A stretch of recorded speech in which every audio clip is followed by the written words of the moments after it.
there is still a lot of angst, as I've experienced in the program so far this morning, with regard to particularly asset sales or asset sell down.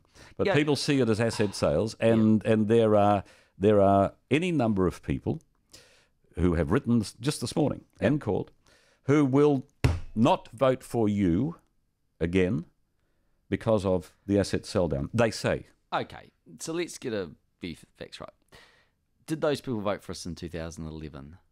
Because if they did they not believe me when the entire campaign was on that issue? I mean, it isn't like it doesn't change. It doesn't change that. That's what they're saying now. Okay, they're antsy because, and you can understand this, I'm sure, because the polling has showed that there's a massive majority who don't want it. Okay, but the polling asks a very specific and often quite loaded question. Do you want to sell assets? If I went to you and said, okay, I want you to run a political poll, and I want you to ask this question: do you want to buy $5 billion, whatever, worth of assets with no more debt? Do you want to pay for a $650 million hospital in Christchurch with no debt? Do we want to have better transport networks in Auckland with no debt?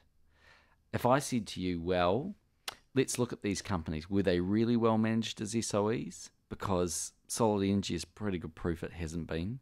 In fact, the others, I think, are marginal.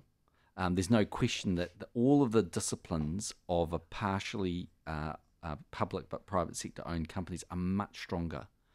And Air New Zealand, I mean, we're all proud of Air New Zealand, but it's been a mixed ownership company since the Labour government put it in that position for nearly a decade.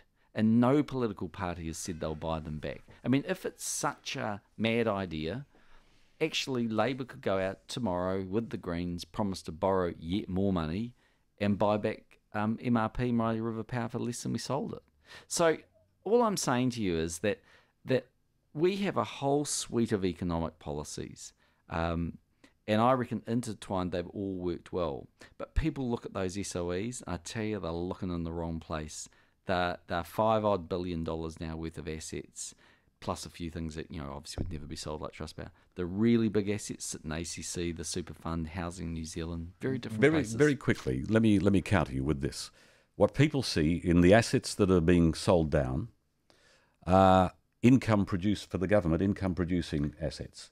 A hospital is anything but. A school is anything but in dollar terms. Okay. Therefore, those assets are helping support the country with their income, but the hospital is always going to be a drain. Okay. So, firstly, you would have to finance it through debt, right? So you don't. There's no free lunch. So if you want to buy that hospital and you want to, but you pay the debt off.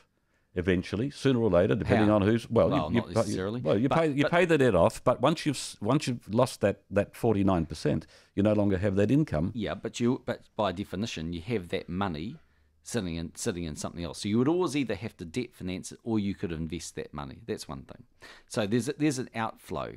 So you need to say, what is the dividend stream net and the risk probably that the government takes vis-a-vis the outflow. Okay, so if you go and have a look at the dividend stream of these SOEs, it's been very, very low. And the performance, pretty darn poor. I mean, New Zealand Post, outside of Kiwibank, could you give it away? New Zealand Post, here's a good example. Kiwibank. Okay, we all love Kiwibank. $850 million worth of taxpayer money's gone into capital for Kiwibank. What's been its dividend in the entire time it's been operational? X poll rating at the moment, 0. Hasn't paid a dividend. Genesis, I think it paid $168 million in 10 years. I mean, people are unfortunately a bit ill-informed in this stuff. They just don't pay big dividends.